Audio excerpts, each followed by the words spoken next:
41페이지 펴놓으시고요. 아까 시간에 여러분들 취득세 세금 계산 어떻게 할 것이냐, 과세표준 곱하기 세율인데, 과세표준 다시요. 자, 취득세 과세표준은 취득 가격인데 신고 납부하는 세금이니까 납세 의무자가 과표를 결정합니다. 원칙적으로 취득 당시 가액인데 정확히 얘기하면 취득 당시 납세 의무자가 신고하는 가액이 과세표준이 되고, 근데 예외적으로 지방세 과세 시가표준액, 시가표준액이 과세표준으로 결정되는 경우도 있는데 납세 의무자가 신고하지 않거나 또는 신고서에 신고 가액의 표시가 없거나 얼마에 신고했다고 하는지, 또는 신고한 가액이 시가표준액보다 뭐하게 미달하게 낮게 신고되는 경우에는 지자체장이 다시 과표 결정합니다. 무엇으로? 시가표준액으로. 언제나 항상 근데 시가표준액보다 높은 가격이든 낮은 가격이든 상관없이 그 사실상 취득 가격을 과세 표준 금액으로 하는 경우도 있는데 여러 가지 경우가 있습니다. 아직은 뭐 국수공판법 그래서 나중에 외울 건데 아직은 모르셔도 되고, 국가, 지자체, 지자체, 조합 등으로부터 취득하는 객관적인 취득의 경우에는 그 취득가액이 증명되는 객관적인 취득은 그 사실상 취득가액을 과세 표준금액으로 합니다. 시가표준액보다 높든 낮든. 근데 다만 이건 유상승계 취득일 때가 그렇지, 국가 등으로부터 무상으로 부동산을 취득했을 때는 사실상 취득가액에서 어떻게 한다? 제외된다. 이 정도만 아시면 됩니다, 여러분들. 그래서 뭐 판례나 예규에서는 상속 증여 등으로 무상 취득했을 때 취득세는 시가표준액으로 취득세 과표를 결정합니다. 그래서 시가표준액으로 취득세를 신고하라고 해요, 여러분들. 그래서 여러분들이 이제 상속 증여받았다, 취득세를 신고한다, 부동산을. 그럴 때 무엇으로 취득세를 신고하라고 합니까? 판례나 예규에서는 시가표준액으로. 그런데 이제 우리가 나중에 이제 강조드리겠지만 법령에는 그 사실 무상 취득의 경우에는 원칙 신고하는 가액 또는 예외적으로 시가표준액으로 한다는 요 규정을 준용한다고 이렇게 돼 있어요. 그래서 시험 문제 나올 때는 나중에 이제 강조드리겠지만 시험 문제 나올 때는 어떤 뭐 전국목에서 보면 국가로부터 지자체로부터 법인으로부터 부동산을 예를 들어서 무상으로 취득했을 때는 원칙 신고 가격으로 한다. 요 지문도 맞는 지문.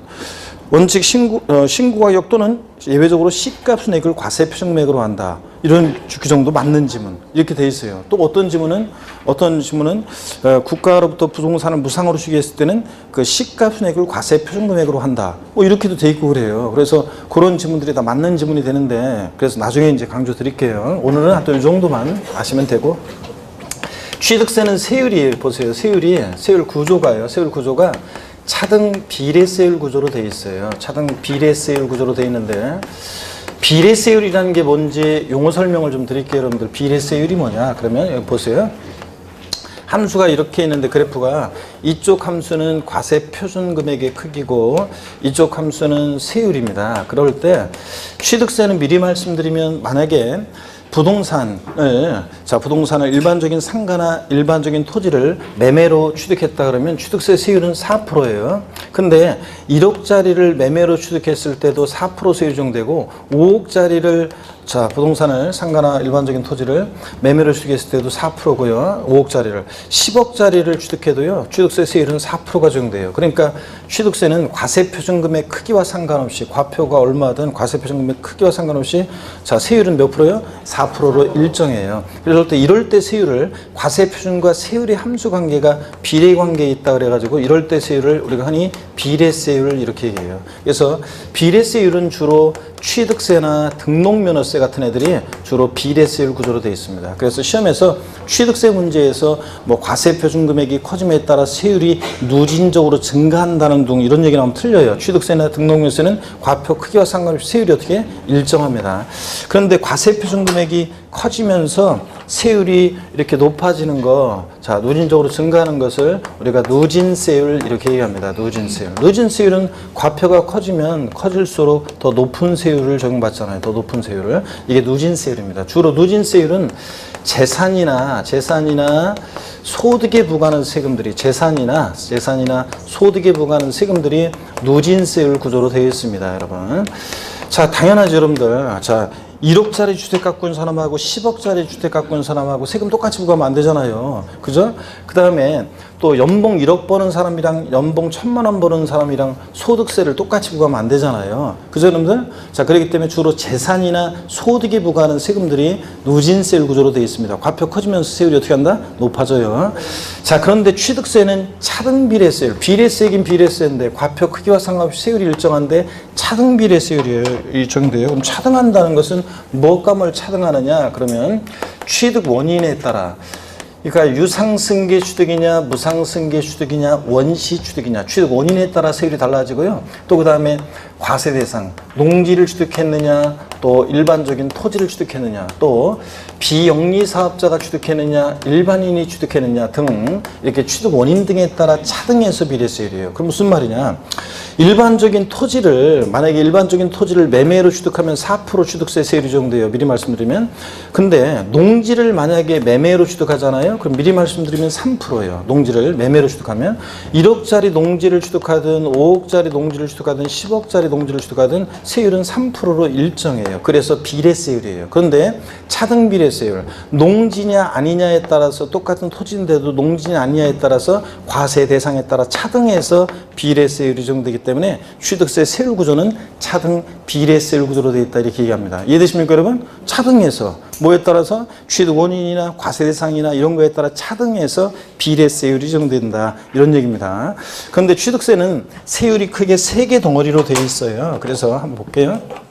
우리가 취득세 세율 공부할 때 크게 3개 덩어리로 나눠서 공부해요. 취득세는 표준세율이에요.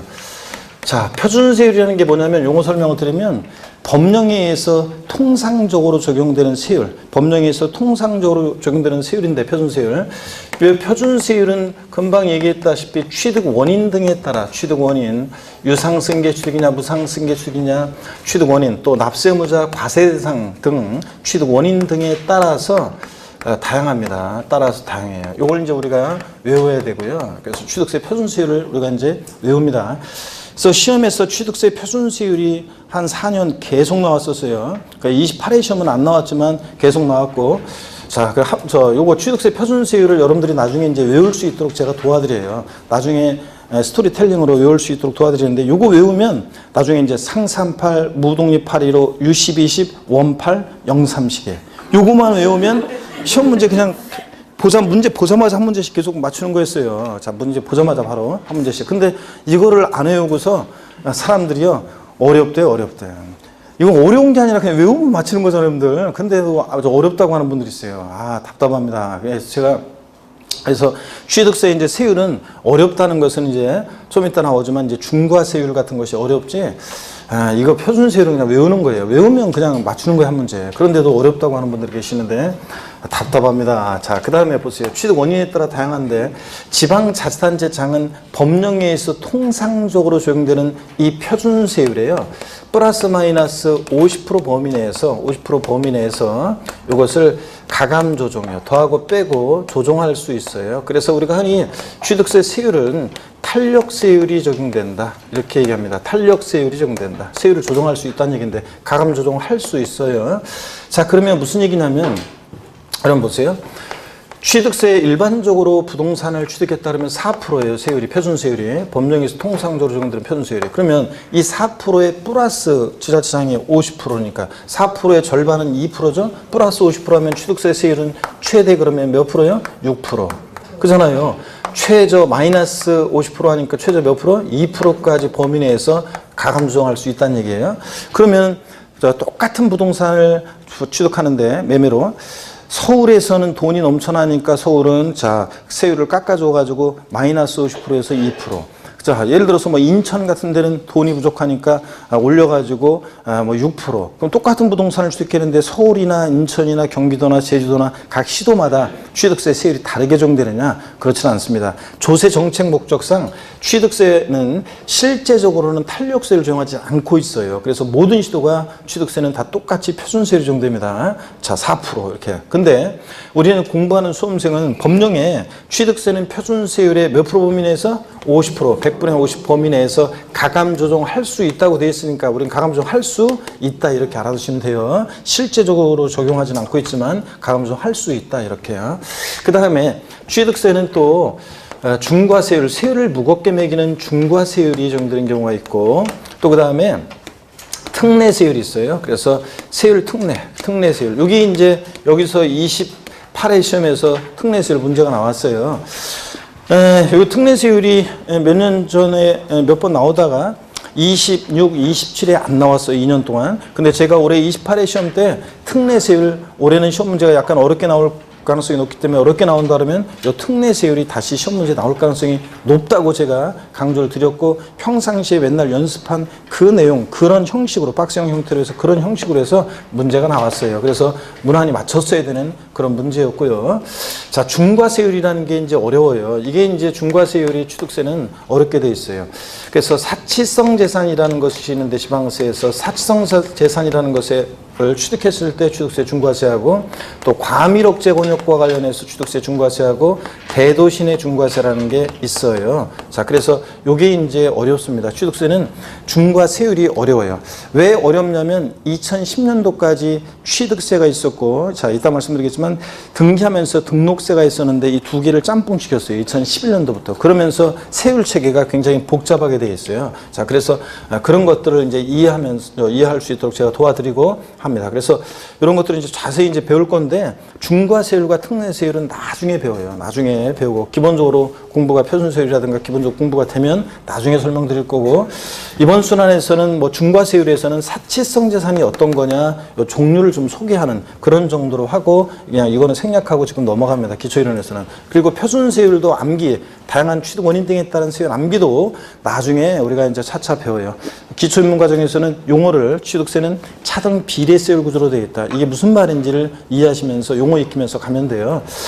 그런데 이제 그래도 누군가 이제 여러분한테 그 세법 부동산 여러분들 중개사 되기 위해서 세법 공부한다고 누가 여러분한테 나 이번에 주택 얼마짜리 하나를 샀는데 취득세가 얼마 나올까? 살려고 하는데, 그럴 때 아직 안 배웠는데 이러면 또 창피하잖아요. 그죠, 여러분들? 그러니까 그런 거는 얘기해 줄 수 있도록 살짝만 말씀을 드리고 하겠습니다. 교재 41페이지 한번 봅니다. 제6절 세율인데 중요하다고 그랬습니다. 한 문제는 무조건 나오는 거고, 두 문제 나오느냐가 문제예요.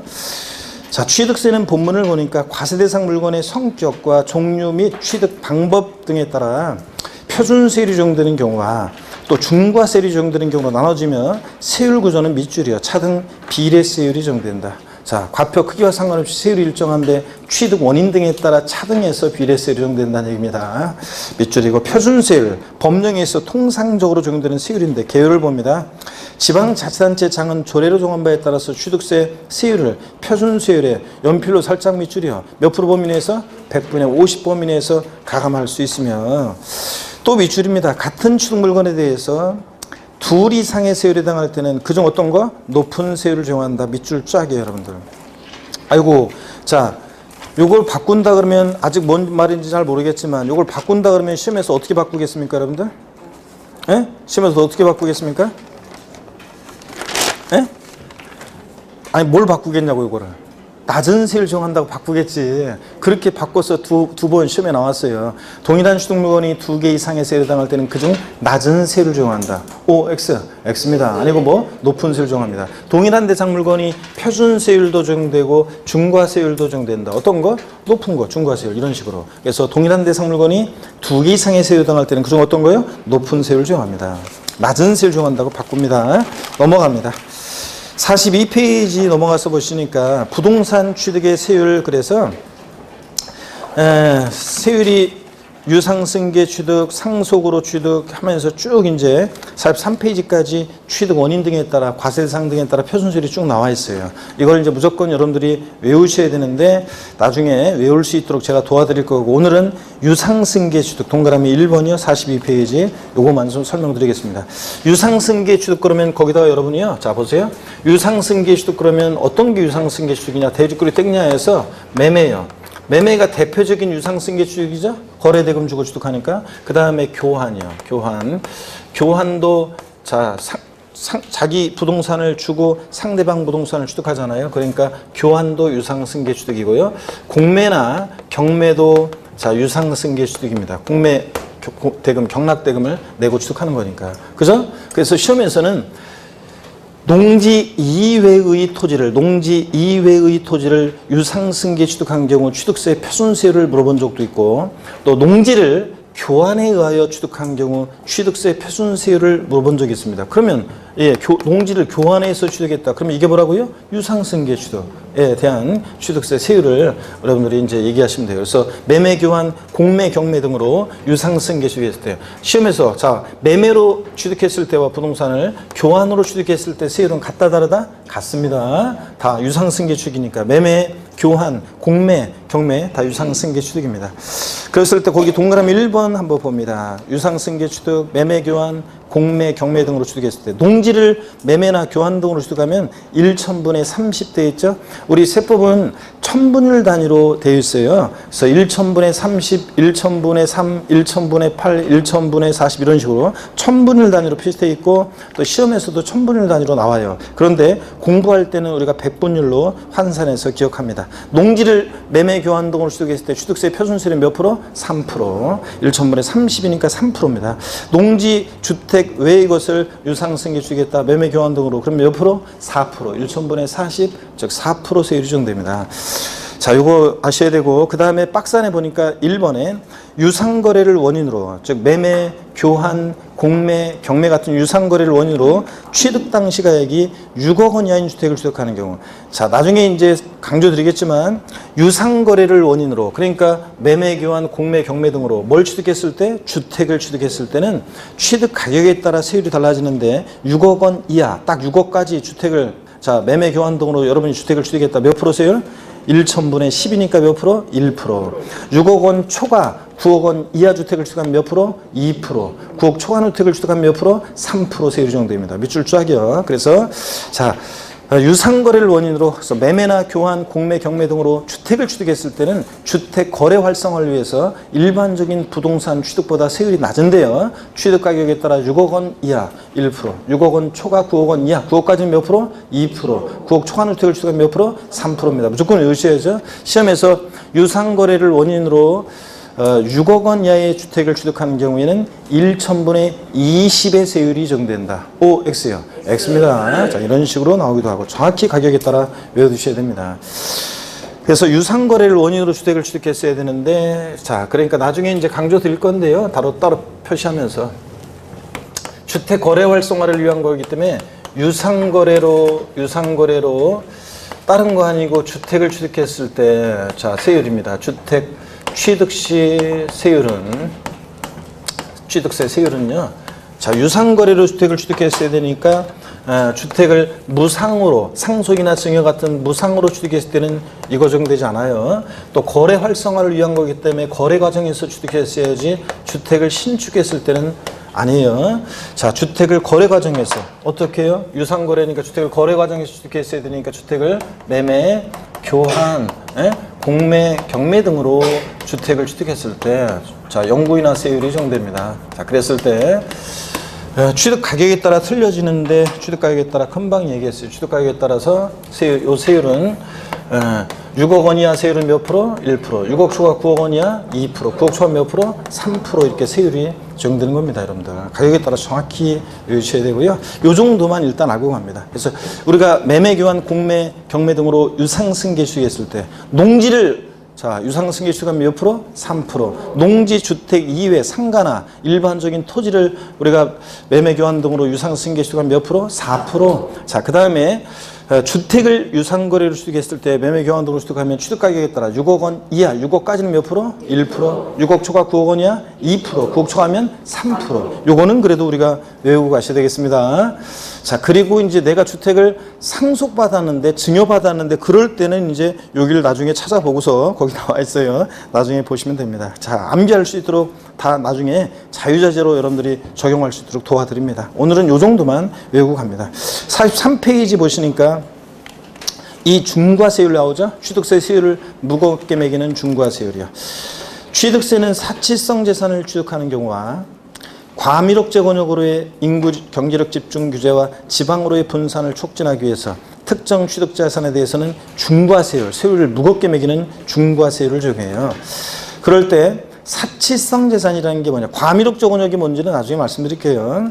사치성 재산에 대한 중과세를 봅니다. 별장 표에 표를 보니까 43페이지 살성산에 대한 중과세입니다. 별장, 고급락장, 골프장, 고급선박, 고급덱 등 살성산을 취득했을 때 세율을 보니까요. 표준세율에다가 지금 우리가 본 표준세율에다가 중과 기준세율이라는 게 있는데 여기에 4배 합한세율을 적용한대요. 뭘 와야 진짜. 그래서 이게 그러면요. 아니 그러면은 그냥 뭐 12%, 10%, 8% 뭐 이런 식으로 그냥 해놓지 않고 뭘 표준세율에다가 중과 기준세율에 4배 합한세율 왜 이런 식으로 돼 있는지 요 이유는 나중에요. 설명을 드립니다. 나중에 자 취득세, 등록세가 짬뽕되면서 이런 말들이 나오게 되는데 자 이거 자세한 이런 세율 구조에 관해서는 나중에 배울 거고요. 오늘은 여러분들이 사치성 재산 등에 대해서 취득세를 중과세하는데 사치성산이 뭔지만 제가 좀 말씀을 드릴게요. 그리고 그 43페이지 맨 아래 용어 정리 그래서 중과 기준세율, 그래서 중과 기준세율이란 뭐냐? 이 중과 세율과는 구별돼요. 중과 세율은 세율을 무겁게 매기는 거고 중과 기준세율이라는 것은 자, 취득세, 등록세가 있었는데 옛날에 이걸 통합하면서 뭔가 조정하는 세율이 필요해서 그 연결 나사 같은 거예요. 말하자면 연결 나사 같은 역할을 하는 세율을 공무원들이 말을 만들어내는데 이게 지금 현재 1,000분의 22%인데요. 지금은 전혀 신경 쓰지 마세요. 자, 그래서 하여튼 왜 세율을 이렇게 표현이 되어 있는지는 나중에 배웁니다. 오늘은 사치성 재산이 뭔지를 좀 소개해 드리려고 합니다. 그래서 그 43페이지 나와 있는 살성산 있잖아요. 요걸 좀 말씀을 드릴게요. 자, 여기 봅니다, 여러분들. 취득세, 요거, 사치성 재산이 뭐냐? 자, 지방세에서는 사치성 재산이라는 개념이 중요한데, 사치성 재산. 검소한 생활 기풍을 진작시키고 어쩌고 그러기 위해서 사치성 재산이라는 것에 대해서는 지방세에서 중과세를 합니다. 세율을 무겁게 매기는데 자 먼저 어떤 게 사치성 재산이냐 종류를 좀 알고 가셔야 됩니다. 뒤에 공부하기 위해서 별장이라는 게 사치성 재산인데요. 여러분 별장 그러면 주택입니다. 그런데 딱 떠오르는 이미지가 있습니다. 별장하니까 탁 스치는 이미지가 있어요. 산간, 해변, 휴양지, 경치 좋은 곳에 잔디 깔려있는 멋진 집이 딱 떠오르죠? 그렇잖아요, 별장. 근데요, 별장은 어디 있느냐로 구별하지 않습니다. 어디 있느냐로 구별하지 않고 상시 주거용에 사용하지 않고 휴양, 피서, 놀이 등의 용도로 사용되어지는 주거용 건축물과 부속토지를 말해요. 그러니까 주택인 주택인데 상시 주거용에 사용하지 않는 주택이에요. 그래서 여러분 어떤 재미 동포가 있죠. 미국에 살고 있는 재미 동포가 한국에 들어올 때 송도 그 신도시 인천하고 가까운 송도 신도시에 아파트를 하나 사가지고요. 한국에 머물 때 한두 달 거기서 잠깐 아파트에서 있다가 또 미국 갑니다. 그러면 그런 아파트도 뭐가 된다? 별장이 될 수 있습니다. 서울 강남구 역삼동 상업지역에 오피스텔이 있는데 사무용이 아니라 주거용 오피스텔인데요. 오피스텔이 있는데 그 오피스텔에서 가끔씩 누구를 은밀히 만날 때만 이용합니다. 그럼 뭐가 된다? 별장이 됩니다. 그런 오피스텔도. 그래서 자 별장이냐 일반 주택이냐 구별 기준은 상시 주거용에 상관하냐 안 하냐로 구별합니다. 어우 좀 전까지는 계속 표정이 굳어 있다가 누구를 은밀히 만난다고 하니까 굉장히 왜? 둘이 표정이 굉장히 밝아졌어 지금 막 어휴 진짜 계속 그런 모드로 계속 나가자고요. 그래서 별장이 그런 겁니다. 상시 주거용에 사용하지 않는 주택을 말하고요. 그 다음에 고급 오락장이 있어요. 고급 오락장. 고급 오락장도 살성산인데요. 어떤 게 고급 오락장인지는 기본서를 나중에 보면 쫙 나와 있어요. 막 조그만 것처럼 빽히 나와 있는데 자세한 건 알 필요 없고요. 이런 거예요. 나중에 이제 상가 같은 거 하시면서 여기 광명에서 한다, 상업지역에서 그럼 여기만 나이트클럽도 있고 룸사롱도 있고 단란주점도 있잖아요. 막 그런 것들 거래하시는 분들은 중개하실 분들은 어떤 게 고급 오락장인지 그 면적 기준이라든가 시설 기준이 있으니까 그런 거 나중에 이제 보셔야 되는데 시험에서는 관계 없고요. 대충만 짐작하면 돼요. 룸사롱, 단란주점, 카지노, 빠진곳, 슬롯머신 없어, 캬바레, 나이트 막 등등 이런 것들이 고급 오락장이에요. 또 심지어는 나중에 이제 기본서 보면 이런 것도 있어요. 특수 목욕장도 있어요. 근데 특수 목욕장이라는 게 고급 스파시설이 설치되어 있는 목욕장이 아니라 이런 거 짐작하시면 돼요. 남자가 목욕하러 들어가는 데 있잖아요. 바로 뒤따라서 여자가 따라들어요. 이런 거 생각하시면 돼요. 대충 짐작하시고 더 자세한 것은 여러분 주부 수강생 여러분들은 여러분 신랑한테 물어보세요.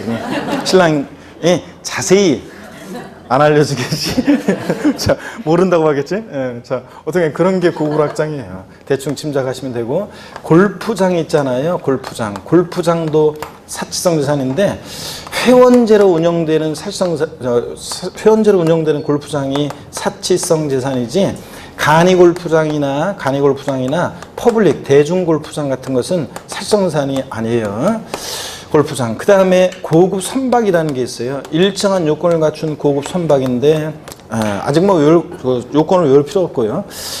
비업무용 자가용 선박을 말해요. 그래서 연구용 선박이나 학술용 선박이나 영업용 선박은 사실상산이 아니에요. 고급 선박이라는 것은 비업무용 자가용 선박으로서 시가 순액이 3억 원을 초과하는 선박인데 아직은 요건 몰라도 됩니다. 또 고급 주택이라는 게 있습니다. 고급 주택이라는 게 있는데 일정한 요건이 있어요. 그래서 그냥 뭐 고급 원자재를 사용한 주택이 아니라 요건이 있는데 그 요건이 옛날 시험에 한번 나온 적도 있지만 그 요건은 중요하지 않고요. 중요한 것은 일정한 요건을 갖춘 고급 주택은 취득할 때 취득세에서만 중과세예요. 자, 요걸 이제 여러분이 꼭 알고 계셔야 되는데 나중에 이제 요거를 알고 있는지를 응용해서 계속 물어봅니다. 고급택은 취득할 때 취득세에서만 중과세이지 나중에 재산세 같은 데서 고급택이라고 그래가지고 일반 주택보다 세율이 높은 세율을 적용한다 그러면 틀려요. 고급택은 어디서만? 취득세에서만 중과세한다. 자, 별장부터 있잖아요. 여러분들 별장부터 고급 선박까지를 사치성 재산으로 하는 그런 세금이 있는데 재산세에서는 별장, 고구락장, 골프장, 고급 선박 요걸 보유할 때 높은 세율이 적용돼요. 고율의 세율이. 근데 자, 취득세에서는 별장부터 있죠. 별장부터 고급대까지를 사치성 재산으로서 취득할 때 중과세를 합니다. 그러면 중요세금 한 가지가 지방세에서 중요세금 하나가 빠졌어요. 뭐가 빠져 있냐면 보세요, 여러분들. 등록면허세 있잖아요. 등록면허세라는 세금은 아직 안 배웠는데 이제 배우게 됩니다. 다음 주에 등록면허세라는 세금은 얘는 이제 등록면허세라는 세금은 사치성 재산에 대해서 이런 사치성 재산에 대한 중과세 규정이 없어요. 그래서 등록면허세 문제에서 별장, 고구락장 이런 거 등록할 때 중과세 한다. 표준세율의 몇 배로? 자, 그럼 무조건 틀립니다. 등록면허세는 사치성산에 대한 중과세 규정이 없고요. 자, 이렇게 해서 다시 여러분들 사치성산 그러면 어떤 게 사치성산이냐? 별장, 고구락장, 골프장, 고급선박, 고급택입니다.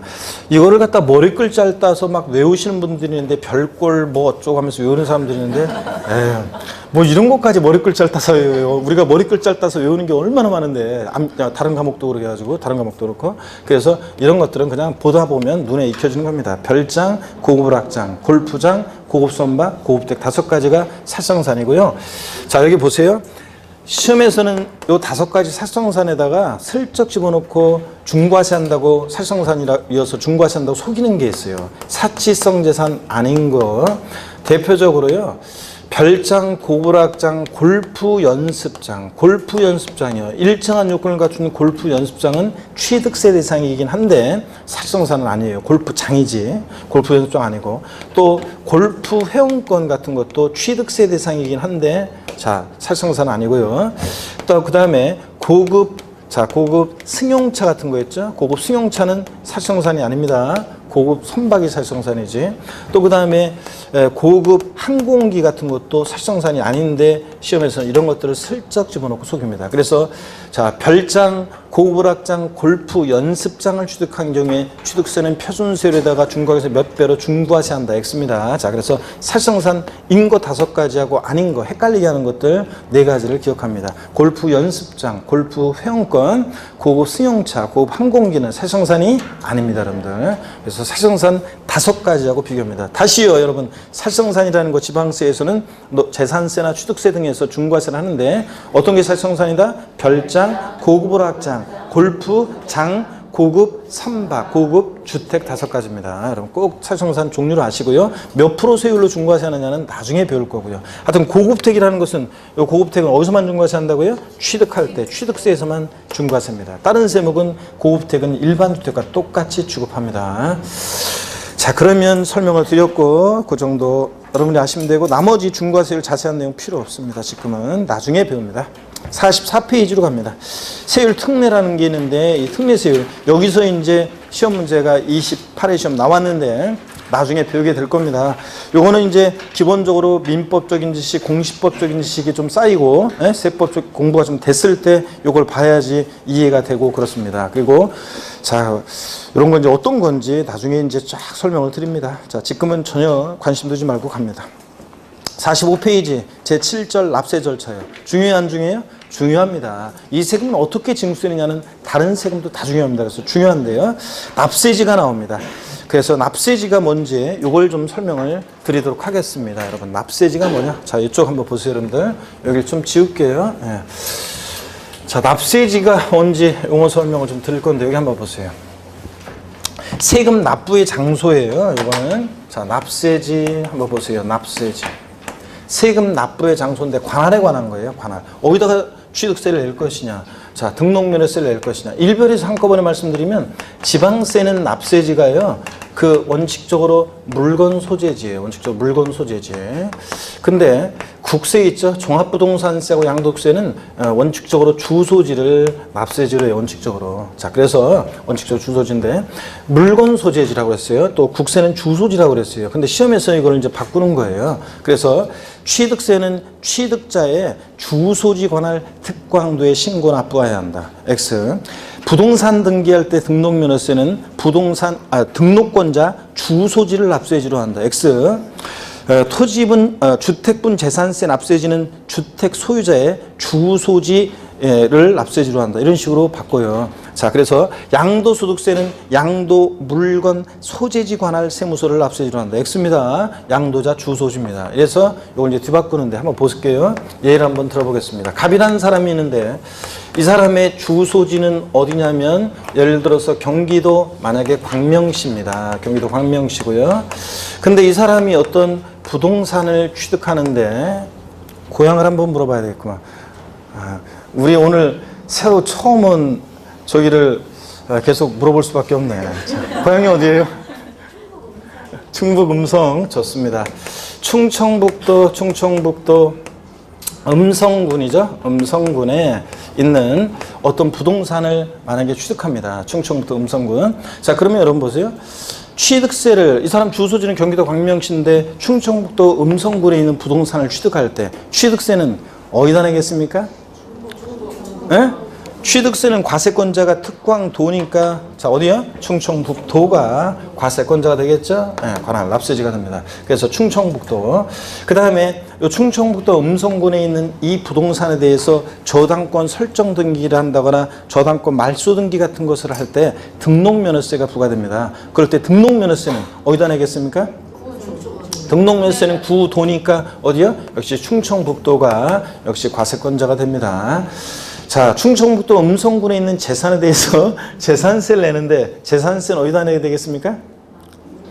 재산세는 시군구세니까 어디요? 음성군에 재산세를 냅니다. 그죠, 여러분들? 자, 이 갑이라는 사람 경기도 광명시에도 부동산이 있고 충청북도 음성군에도 부동산이 있어요. 합쳤더니 개인별로 합쳤더니 법에서 정해진 일정 기준금액을 초과해서 종합부동산세 납세무자가 됐습니다. 자, 갑은 종합부동산세를 어디다 내게 되겠습니까?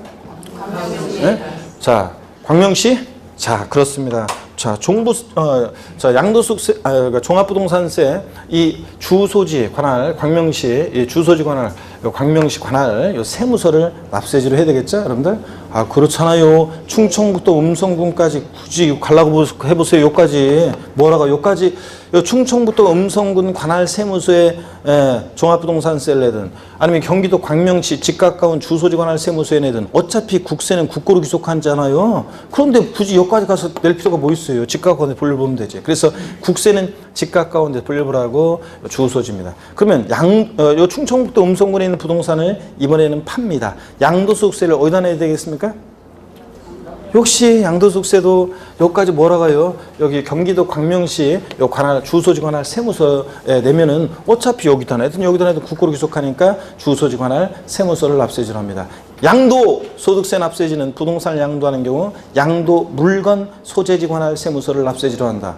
X입니다. 양도자 주소지 관할 세무서입니다. 양도자 주소지 관할 세무서입니다. 이런 거예요. 그러니까 어려울 거는 하나도 없네. 지방세는 그 지자체로 돈이 가야 되니까 물건 소재입니다. 예를 들어서 여러분 강원도 제가 뉴스 보니까 예전에 강원도 평창 땅의 소유주가 토지 소유주가 70-70%는 다 외지인 소유래요. 그러면 평창은 땅만 갖고 있지 뭐 취득세나 등록면허세나 재산세가 다 외지인 그 주소지로 가게 되면 다 외지로 가야 되잖아요. 그러니까 당연히 그 지방세는 그 지자체로 돈이 가야 되니까 물건 소재지고요. 지방세는 물건 소재지. 그다음에 국세는 집 가까운 데서 분류하고 어디를 납세지로 한다? 주소지. 시험에서 27회 시험 때는 양도소득세 납세지에 관해서 자세한 내용을 물어본 적이 있고요. 또 취득세나 등록면허세, 재산세 그 문제에서 종합 문제 속에서 납세지는 지문에 잘 나옵니다. 그래서 지문 한 줄 나오는데 여러분이 뭐 어려울 거 하나도 없어요. 지방세는 뭐라고요? 물건 소재지. 네, 그 물건 소재. 국세는 어디라고요? 주소지를 자 납세지로 합니다. 그러면 여러분 저를 보세요. 한번 찍어보세요. 여러 곳에 토지를 보유하고 있는 경우에 토지분 재산세 납세지는 토지 소유자의 주소지를 납세지로 한다. OX예요. 여러 곳에 토지를 보유하고 있는 경우에는 토지분 재산세 납세지는 토지 소유자의 주소지이다. OX예요. 에? OX예요. 여기서 그냥 강하게 오라고 하니까 X라고 하려고 했다가 우리 저 개원 씨가 갑자기 X 했다가 그러면서 입을 모으는데 자 여러분요 여기 보세요. 여러 곳에 토지를 보유하고 있어요. 음성군에도 토지가 있고 광명시에도 토지가 있어요. 광명시에 있는 토지는 광명시로, 충청부터 음성군에 있는 토지는 음성군으로 갑니다. 그 여러 곳에 토지를 보유하고 있는 경우에도 각각의 토지 소재지를 납세지로 합니다. 지방세는 물건 소재지라니까 여러분. 예? 자 그런 얘기입니다. 그 어떤 주부 수강생이 싫어해요. 제가 이렇게 설명하고 이제 쉬는 시간에 이렇게 지나가는데 저한테 어떤 주부 수강생이요. 예. 교수님, 제가요 지방에 땅이 있는데요. 저희 집으로 재산세 고지서가 오던 거요? 참 하면서 이렇게 지나간 수강생이 있어요. 여러분 보세요. 예를 들어서 제주특별자치도 한림읍에 중산간지역 무슨 윗세 오름 아래에 어떤 토지를 갖고 있는 사람이 있어요. 주소지는 경기도 광명시인데 제주특별자치도 한림읍 어떤 윗세 오름 어떤 그 중산간 지역에 땅이 있는 사람이 있어요. 그러면 제주특별자치도지사가 그 사람에 대한 토지에 대해서 토지분 재산세를 계산한 다음에 고지서를 그러면 그 중산간 지역 윗세 오름 아래에 던져놓고 가요? 그 사람 주소지로 그 고지서를 그 징수 편의를 위해서 이렇게 보내준 것 뿐이에요. 그러면 경기도 광명시에 있는 사람이 그 제주도에 있는 토지에 대해서 토지분 재산세를 내면 그 재산세는 어디로 갑니까? 그 제주도로 가는 거예요, 여러분들. 아시겠습니까, 여러분? 그래서 안내 편의를 위해서 지방에 있는 땅에 대해서 여러분 주소지로 재산세 고지서를 보내온 것 뿐이지 세금을 내면 그 세금은 어디로 간다? 그 토지 소재지로 갑니다. 아셨죠? 여러 곳에 토지를 보유하고 있는 경우에도 토지분 재산세 납세지는 어디냐? 주소지 아니에요. 각각의 그 토지 소재지를 납세지로 합니다. 아셨죠, 여러분? 이런 얘기. 자, 그러면 교재를 보겠습니다. 45페이지 제7절 납세 절차입니다. 납세지를 봅니다. 취득세 납세지는요 밑줄입니다. 당해 취득 물건 소재지 특광도 또 특별자치도 특별자치시이다. 그렇죠 여러분들? 특광도. 즉 취득세는 당해 취득 물건 소재지 특별시광시도에서 그 취득자에게 부과하는 세금입니다. 하여튼 특광도 물건 소재지가 포인트입니다. 취득자 주소지가 아니라는 거 포인트고. 징수 방법 봅니다. 취득세는 원칙적으로 신고 납부하는 세금이라고 그랬죠? 그래서 납세의무자가 세금 계산해서 계산된 세금을 과세주에게 신고하고 납부합니다. 그럴 때 언제까지 신고 납부할 것이냐? 일반적인 경우 취득세 과세물건을 취득한 자는 취득한 날 밑줄이요. 그리고 가로 안에 내용은 있죠. 토지거래 허가구역 내 거래에 관한 건데 여러분들이 민법에서 토지거래 허가구역 내 거래를 배우고 오면 나중에 설명드릴 겁니다. 지금은 아래로 하나, 둘, 세 번째 줄 끝에 부터 60일 밑줄이요. 부터 60일 밑줄이고 가로도 계속 봅니다. 상속으로 인한 경우에는 상속계실이 속하는 달의 말일로부터 상속계실로부터가 아니라 상속계실이 속하는 달의 말일로부터입니다. 자, 그 다음에 말일로부터 또 실정으로 인한 경우는 실정성을 속한다. 말일로부터 각각 몇 개월이요? 6개월 계속 미출입니다. 6개월. 상속인 가운데 근데 외국에 주소를 둔 자가 있는 경우에는 각각 9개월 내에 부고 듣고 시간 걸리니까 자, 그 줄 끝에 과속과 세율을 신고하고 납부해야 한다. 몇 줄이요? 자, 취득세는 원칙적으로 취득일로부터 언제까지요? 60일 내 신고 납부합니다. 이건 상식이고. 자, 60일 내 신고 납부하는데 근데 상속으로 취득했을 때는 상속 개시 일로부터가 아니라 상속기에 속한 달에 말일로부터 몇 개월? 6개월 내 신고 납부합니다. 근데 상속인 가운데 외국에 주소를 둔 사람이 있다. 예를 들어서 상속인이 갑을병 3명이 있는데 그 중에 2명은 우리나라 국내에 주소를 두고 있고 그 중에 1명의 상속인이 국외에 주소를 두고 있다. 자, 그러면 전부 다 한 사람이라도 외국에 주소를 둔 사람이 있으면 전부 다 자, 이 상속으로 인한 취득에 대해서 몇 개월 내? 9개월 내 신고 납부합니다. 자, 그럼 보세요, 여러분. 정확히 알고 있어야 돼요. 예를 들어서 만약에 2018년 3월 만약에 15일이 상속 개시일이에요. 피상속인이 돌아가셨어요. 그러면 상속 개시일로부터 6개월 그래서 9월 15일을 취득세 신고 납부 기한으로 한다. X예요. 상속 개시일로부터가 아니라 상속 개시 속한 달에 말일로부터 6개월이니까 자, 언제입니까? 9월 30일을 자, 신고 기한으로 합니다. 정확히 특정할 수 있어야 돼요. 자, 그래서 뭐 몇 년 전에 시험에 한번 나왔던 것은 상속인이 국내에 주소를 둔 경우 상속 개시일이 속하는 달의 말일로부터 몇 개월 내 신고 납부하느냐. 이거 가로놓기 물어본 적이 있는데 몇 개월? 6개월. 이건 상식이고. 자, 또 주의할 것은 상속 개시일이 속하는 달의 말일로부터 6개월이라는 걸 정확히 여러분들이 알고 계셔야 되겠습니다. 하여튼 다만 상속인 가운데 외국에 주소를 둔 사람이 있으면 몇 개월 내? 9개월 내 신고 납부를 하고 부고 듣고 시간 걸리니까. 이렇게 해서 정확히 알아둡니다. 하여튼 원칙은 60일 내 신고 납부합니다. 보충 내용을 보니까요. 자, 맨 아래 45페이지 맨 아래 보니까 증여로 인한 취득의 경우는 원칙적으로 미출입니다. 증여 계약일로부터. 증여로 인한 취득은 증여 계약일을 취득시로 한다고 했어요. 증여 계약일로부터 언제요? 60일 내 신고 납부합니다. 60일 내 신고 납부. 증여로 인한 취득도 60일. 상속하고 헷갈리면 안 돼요. 46페이지로 넘어갑니다. 46페이지 넘어가니까 자, 동그라미 2번에 등기 등록을 하는 경우 되어 있네요. 중요합니다. 이것도 중요한데 재산권과 그 밖의 권리의 취득 이전에 관한 사항을 공부에 등기하거나 등록하려는 경우에는 여기가 포인트입니다. 두 번째 줄. 등기 등록하기 전까지 취득세를 신고 납부해야 한다. 밑줄 쫙이고 포인트는 등기 등록하기 전까지가 포인트입니다. 자, 근데 이 경우 등기 등록하기 전까지라는 것은 뭐냐? 등기 또는 등록의 신청서를 등기 등록 관서에 접수하는 날까지를 말합니다. 자, 그러면 무슨 얘기냐, 이게. 자, 설명을 한번 드려보겠습니다. 여러분 여기 보세요. 이게 무슨 얘기냐면요, 이런 얘기예요. 자, 취득세는 취득일로부터 60일 내 신고 납부를 하는 건데, 자, 다만 이게 무슨 얘기냐면 등기하기 전까지는 또 무슨 얘기냐.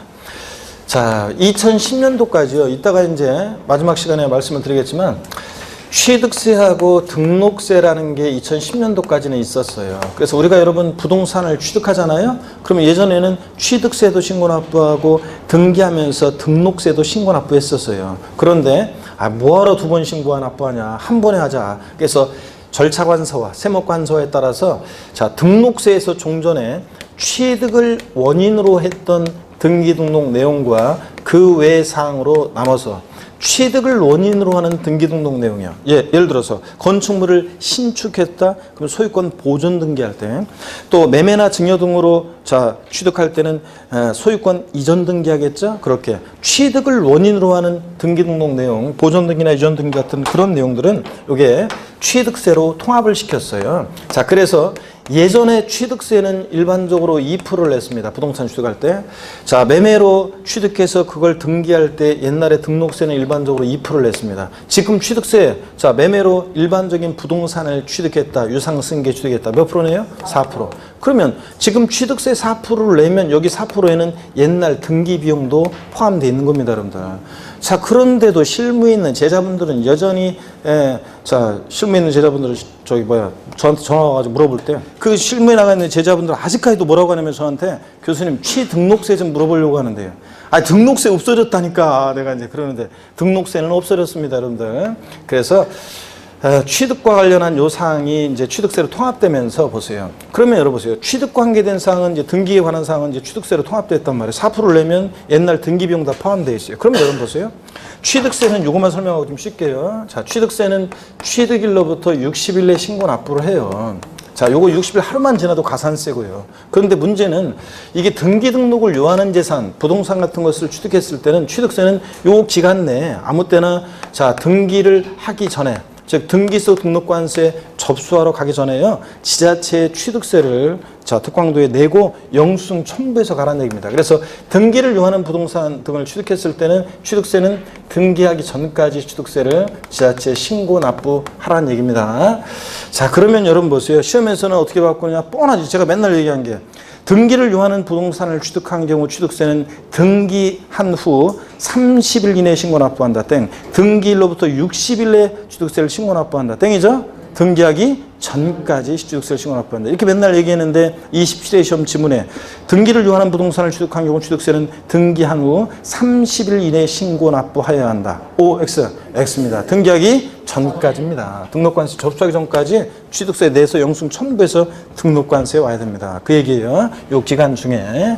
자, 그런 얘기. 그 다음에 동그라미 3번 위임징수는 일단 별거 아닌데 일단 시간이 좀 됐기 때문에 위임징수에 관한 얘기 간단하게 또 보통징수에 관한 얘기인데 자, 요거 간단하게요. 설명을 좀 드릴 건데 잠깐 쉬었다가 요거 마무리하고 등록면허세로 다음 시간에 넘어갑니다. 자, 잠깐 쉬도록 하겠습니다. 무조건.